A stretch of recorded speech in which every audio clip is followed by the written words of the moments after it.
Well, after 30 games, guess who's number one in the Western Conference? These guys. Actually, it's the first time in almost 26 years that the last time that the Calgary Flames were in the top of the Western Conference this late in the season. I've been seeing tidbits that this is the first time since the first week of January 1993. So we're almost talking 26 years here. So anyway, it's more exciting to bring on another episode of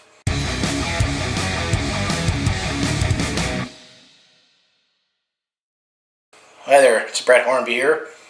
Welcome back to another episode of My Calgary Flames in 6.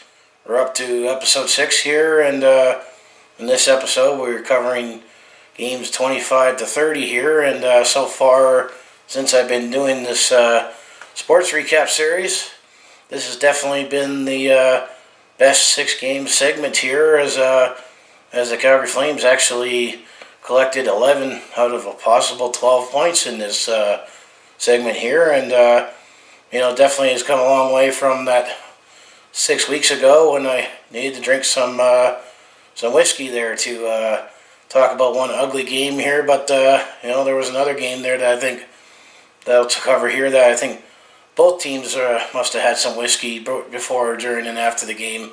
So that if you enjoy everything I do on my YouTube channel here, just make sure you hit like, subscribe. I mean, I cover Calgary sports teams and scenery videos, and throw in some musical entertainment, homes, sporting events, and do a personal vlog here and there. So that's what everything on my channel encompasses, but mostly it's all Calgary sports here, and I'm actually feeling better personally, and doing a little bit of digital catch up here. I mean, this video was scheduled to happen when I'm recording this right now, but the way this weekend's played out, I'm going to have a video recap of all 4 sports teams here.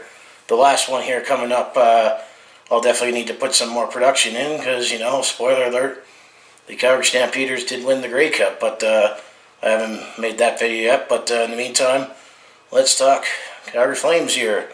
So as always, I have my notes here, my Google Docs here, and this is where I cover all the 6 games here, and the Flames definitely, they're looking really hot right now, no pun intended, but this team is definitely looking good under Bill Peters, and getting timely scoring from even our depth forwards here as I get later into the video here, but and also Mike Smith, welcome back. We missed you from last year, because his name is definitely going to be mentioned more under positive circumstances here. So let's get going here. So let's go back to game 25 here. That happened on Wednesday, November the 28th here. The Calgary Flames were taking on the Dallas Stars at the Scotiabank Saddledome. Had a 7 p.m. puck drop, and this was actually the worst game in this 6-game segment here. I mean, the Flames didn't play their best game, but they were able to get a point here. I mean, they lost 4-3 in overtime to the Dallas Stars here. I mean, what I can highlight with this game is that Captain Mark Giordano had a goal and assist in here, and Dallas counteracted that with Jamie Benn with a goal and assist, and Jason Spezza scored the overtime winner early in the overtime period here. There was actually some controversy on that goal, on the goal that won the game, because it was reviewed, and eventually there was no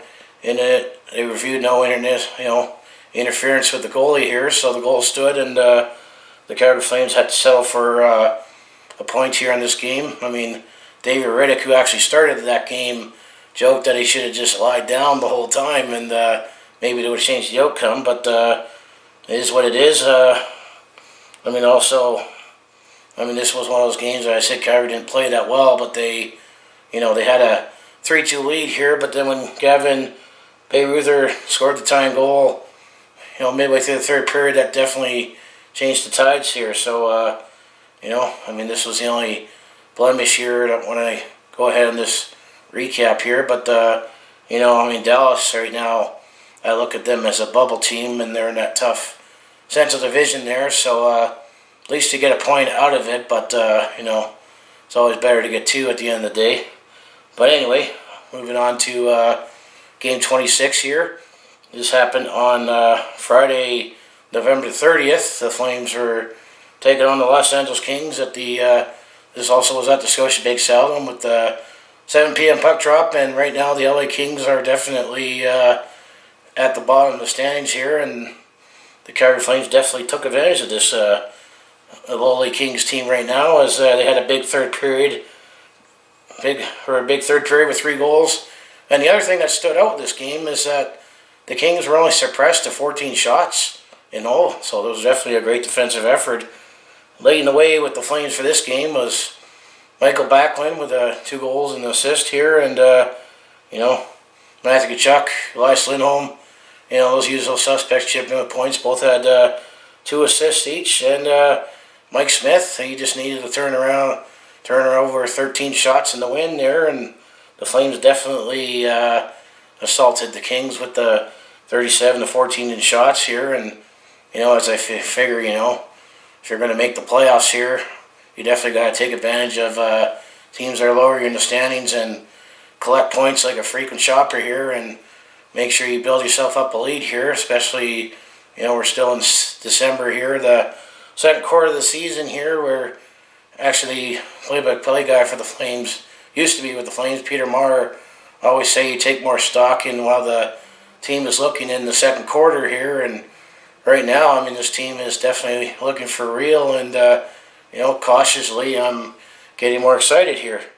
The other thing to highlight after the Los Angeles Kings game, or around this time, the Flames assigned forward Dylan Dubé to the Stockton Heat, and I personally think that's not necessarily going to be the worst thing for Dylan Dubé to get some, seasoning. Remember, yes, he had a strong training camp here and has played a quarter of the season so far with the Flames. He did miss some time with injury, but he was in junior hockey last year with the Kelowna Rockets, and he figured that maybe go down to Stockton for a little season, get this game back up. I think Dylan Dubé will definitely be back here with the Flames, in no time. Give him, some time to Stockton to develop his game here, but that's the other thing to highlight here.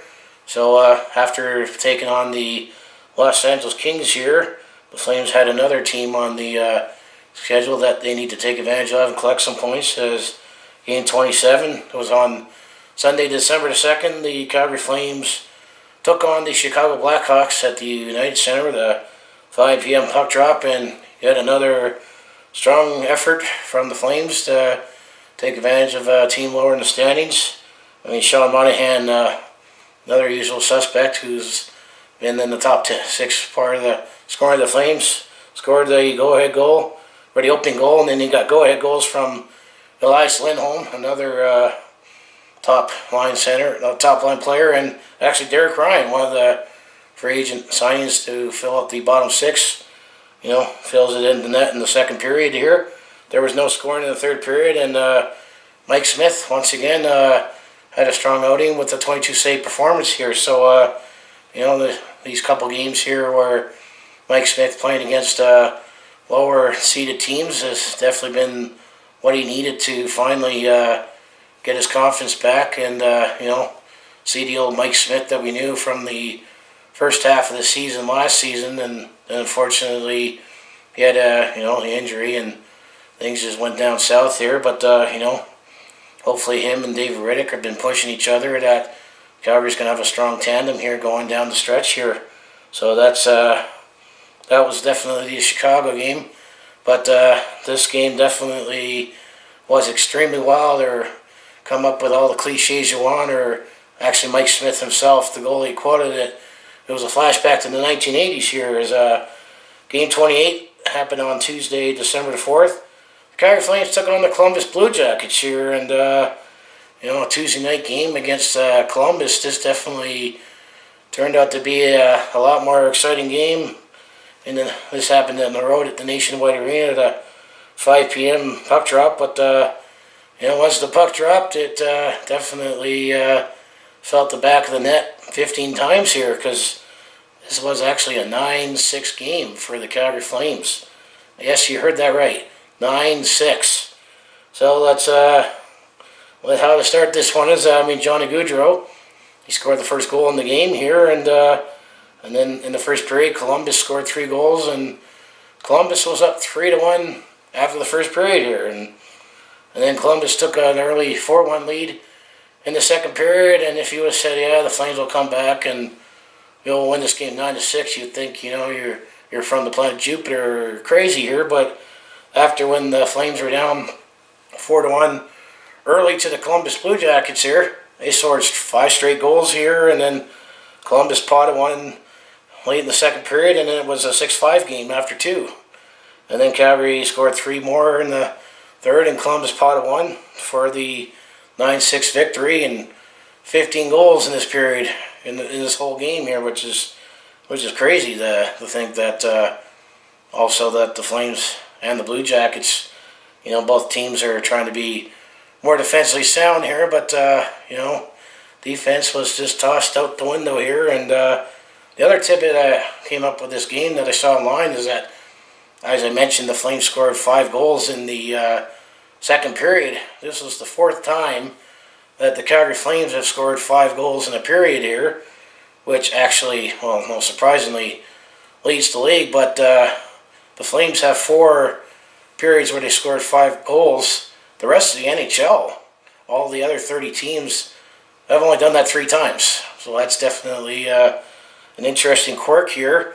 And with all these goals, and a lot of players collected a lot of points here. So let's start with the Flames side of the puck here.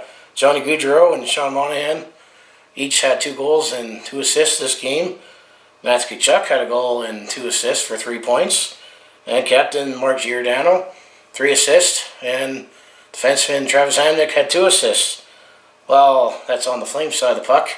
This is definitely a great night for Poolies, because the Columbus Blue Jackets had a couple big games. Cam Atkinson actually had a hat trick in this game with 3 goals. That kind of gets overshadowed in the loss here. And Antti Panarin, Seth Jones, Ryan Murray each had 2 assists for Columbus here. So there was definitely a lot of shopping going around here. Maybe ahead of the Christmas season here, everyone was in the mood to collect points here. And screw defense, that was overrated this game. David Riddick actually started this game.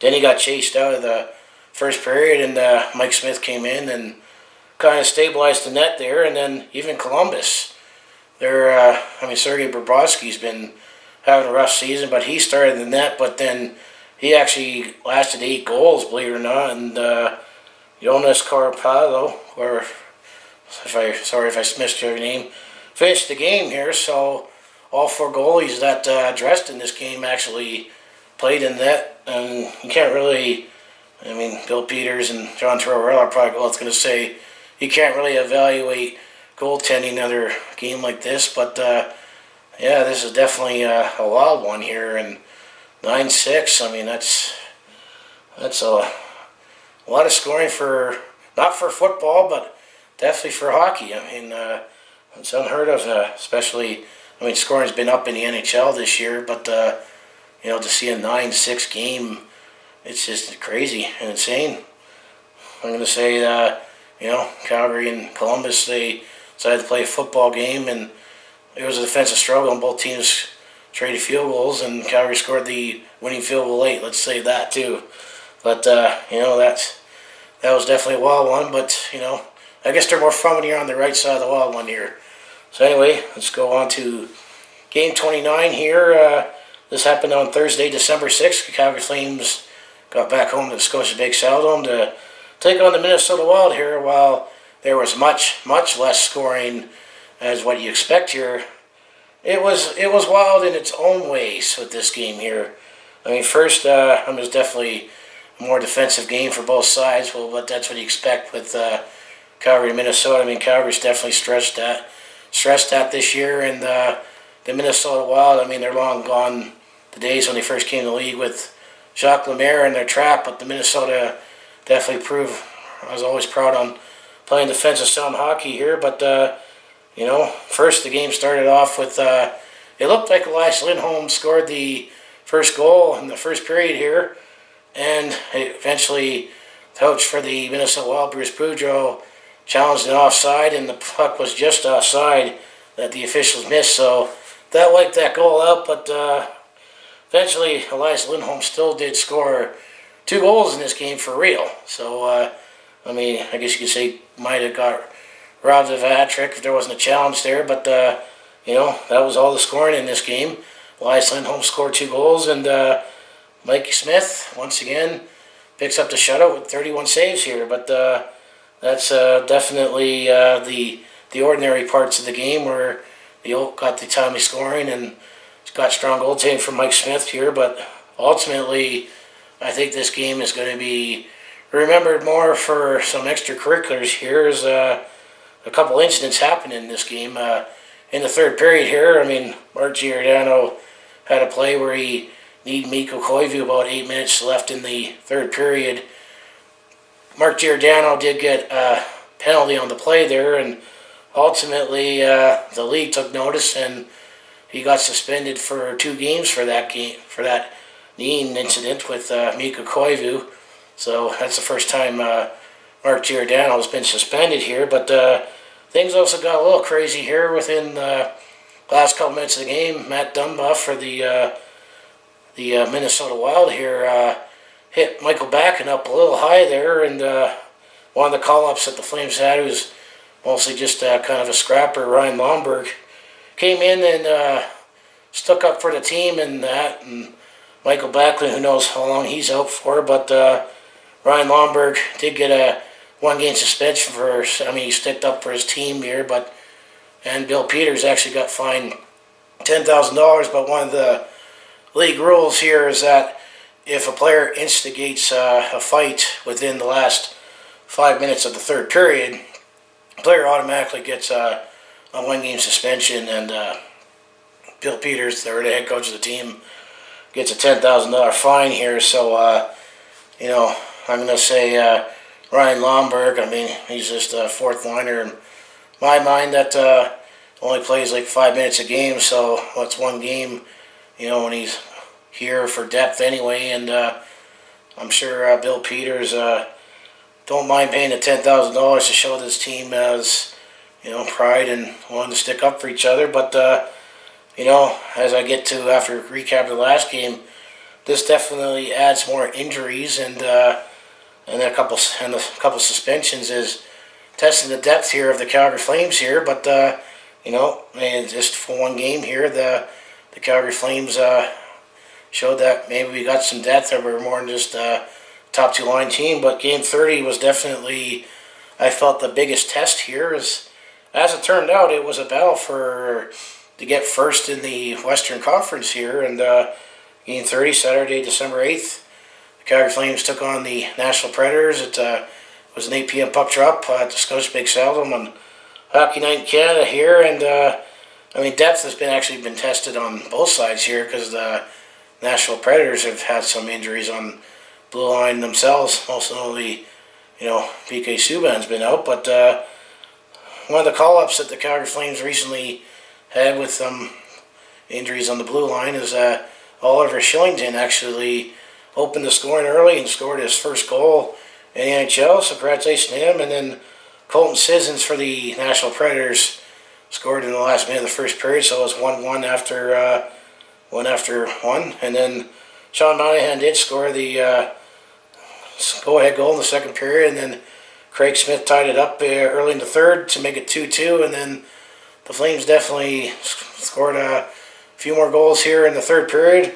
Most only, Garnet Hathaway, another fourth line depth player, and another guy that they called up because Michael Backlund's out is Alan Quain, the guy that they signed from the New York Islanders. He actually played his first game with the Flames this year and scored a goal, and then Elias Lindholm potted the empty netter to give Calgary a 5-2 win here, and right now we're number 1 team in the Western Conference here.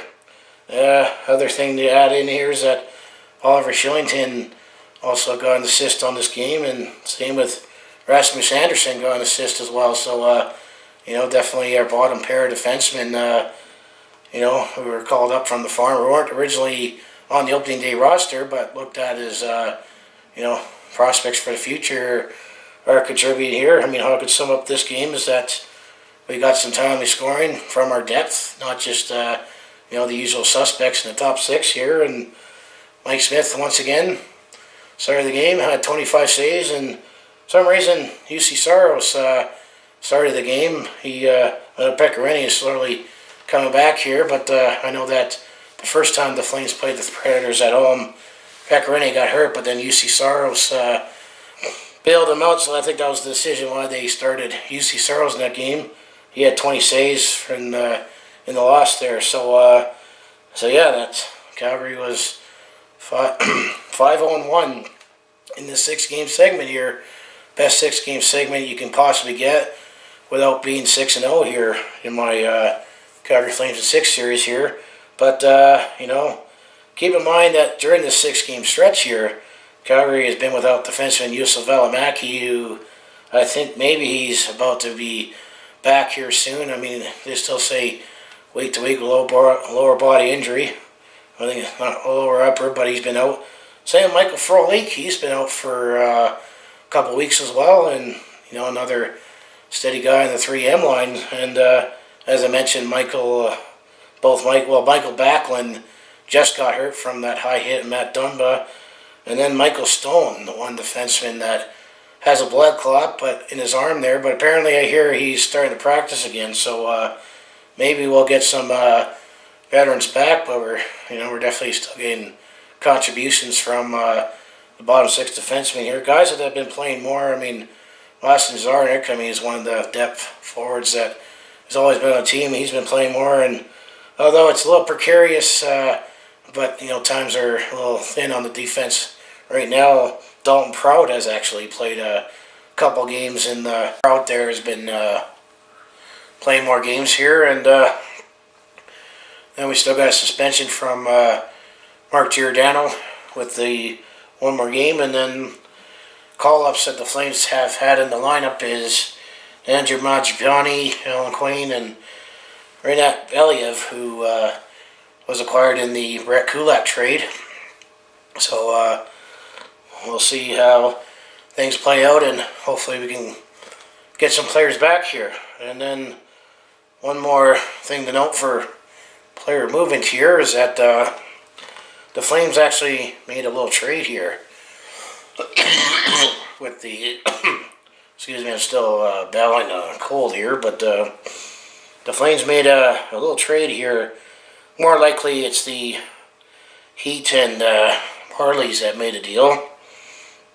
Is that the Calgary Flames traded away forward Morgan Klimchuk to the Toronto Maple Leafs for defenseman Andrew Nielsen. So one of the last pieces in the Jerome McGinley trade, that guy that we traded for, has all been moved and no longer with the Flames now. But all we can say about Andrew Nielsen is that he was a third-round pick from the Maple Leafs, 2015 draft, 65th overall. He did play for the Lethbridge Hurricanes in junior with the Western Hockey League, and he's played his whole time in the NHL at the Marlies. He has no NHL games, but Morgan Klimchuk has only scored one. Well, he played one game in his career, and he's a Red Deer native and is 22 years old. And his numbers here are not too bad considering this is all with the Marlies here. But in 150 games, he has 20 goals, 50 assists for 70 points, and 237 penalty minutes. And in the playoffs, he has 19 games, 1 goal, 4 assists, 5 points for 26 penalty minutes, and he was a part of the Toronto Marlies AHL Calder Cup winning team this past season here. So we'll see how this trade pans out, but I'd say it was more just an organizational trade, trading apples for AHL teams, so I can't really see it benefiting the parent club either way, but you never know. So after 30 games, as I mentioned, we're number one in the Western Conference here with a 19-9-2 record for 40 points. That's it, first in the Pacific. first in the Western Conference and actually third overall in the NHL. Only the Toronto Maple Leafs and Tampa Bay Lightning are ahead of them in the overall standings. At home, which is definitely was a sticking point for the Flames this past season. Last year, when it comes to one of the reasons why we didn't make the playoffs was didn't play as well at home, but we're definitely rectifying that this year with a 10-3-2 record. So the Sea of Red is definitely starting to become a tough place to play in again. Now on the road, we're respectable 9-6.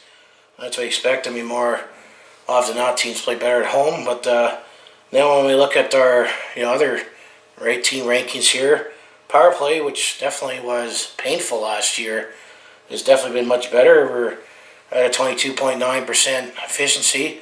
That's good for 11th here. I mean, the penalty kill, I mean, it did have a rough start here, but it's slowly recovering, playing catch up, kind of just like me with my cold here. So that's why there was a couple coughs in there. It just happens. But the penalty kill is at 77.4% at 22 per overall in the league, but it's still recovering from a tough start there, because I know the Flames had a slow start in that department there. Another strong stat that is almost reminiscent to the 2004 team is shots against, and we're actually third in the league with, on average, only allowing 28 shots per game, despite the offense being up. And then one thing that Bill Peters stressed when he came over and to be head coach was trying to instruct his team to have more puck possession, and one of them is winning face-offs, and we have a 51.8% face-off win percentage. That's actually good for 7th in the league right now. So right now the Calgary Flames are definitely looking up, and all the things that was promised from Bill Peters and the coaching staff is actually, we're starting to see improvements. But it's only December and we're only in game 30. There's still 52 games to go, and a lot could still happen, and that's what we definitely found out last year here.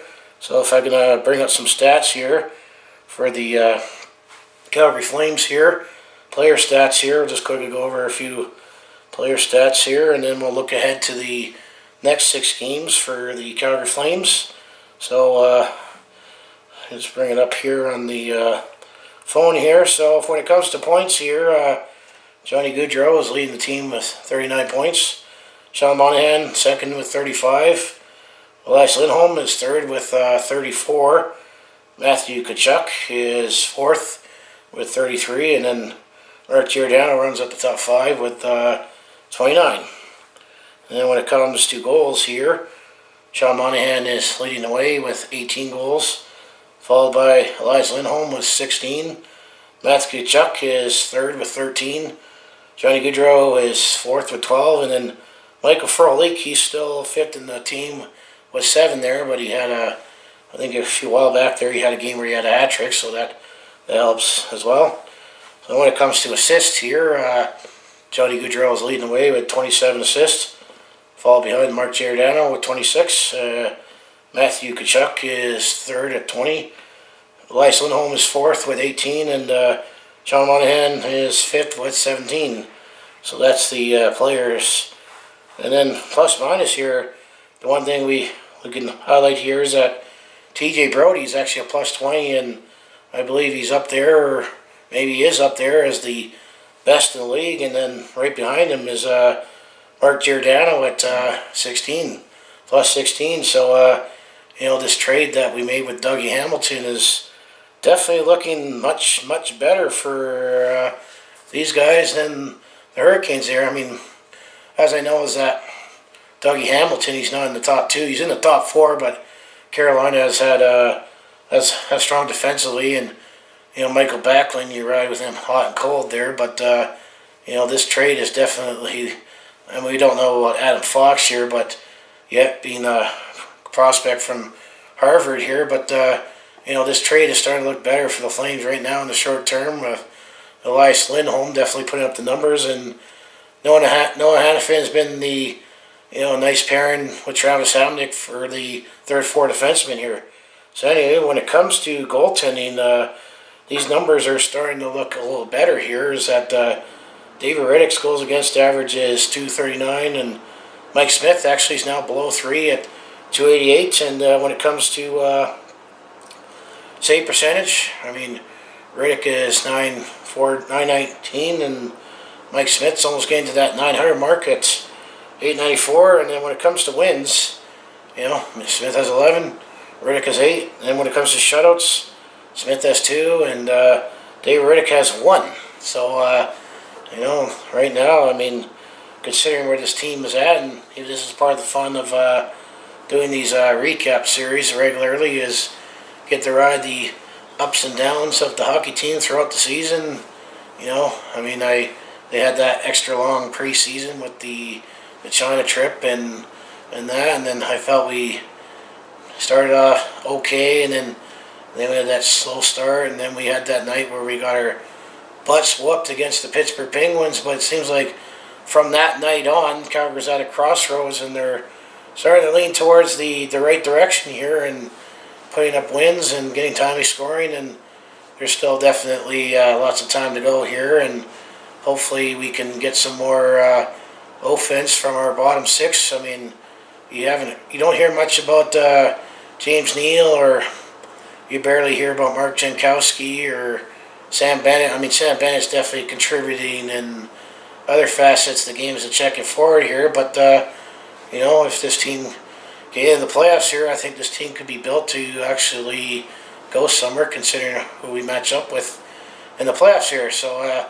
this has definitely been a great episode 6 for my Calgary Flames in 6. If you enjoy everything I do on my YouTube channel, just make sure you hit like, subscribe, and I'll see you in the next video. Oh yeah, before I do that, I actually forgot to look ahead to the next 6 games here before I signed off here. That was one thing that I usually do, and I still have fighting the cold here, and sometimes the mind doesn't fully function. But if we look ahead to episode 7 here, game 31, it'll be Sunday, December the 9th. The Calgary Flames take on the Edmonton Oilers at Rogers Place, 7 p.m. puck drop. So we'll have a Battle of Alberta here actually tonight as of this recording. And then game 32, Wednesday, December the 12th, they come back home and take on the Philadelphia Flyers at the Scotiabank Saddledome. Make note, this is a 6:30 p.m. puck drop. And then game 33, the Calgary Flames go on the road here. Saturday, December the 15th, they take on the Minnesota Wild at the XL Energy Center. That's 11 a.m. puck drop, so some afternoon to late brunch to watch some hockey, late brunch, early lunch here. And then on game 34, Sunday, December the 16th, the Flames continue their road trip here in the Midwest as they go to the Enterprise Center, 1 p.m. puck drop, to take on the St. Louis Blues, another team that they need to take advantage of that's been below them in the standings. And then game 35, the Calgary Flames will see the Dallas Stars again, Tuesday, December 18th, 6:30 puck drop at the American Airlines Center. And then to wrap up the next 6 games here, this will definitely be a huge test here, especially if Calgary maintains his pace here. Game 36, Thursday, December the 20th, they take on the dreaded Tampa Bay Lightning. I still say the dreaded Tampa Bay Lightning since June 2004, but the Flames take on the Tampa Bay Lightning at home, Scotiabank Saddledome at 7 p.m. puck drop here. So I'm going to say there's definitely another balanced schedule between some go-ahead challenges and some contenders and a couple pretenders here. So hopefully we can at least get some points on the teams that are lower us in the standings, and we'll see where we are with the Tampa Bay Lightning here, as they're the top team in the league. So this time for real, I'm going to say thanks for watching, and I'll see you in the next video, and come see me at episode 7.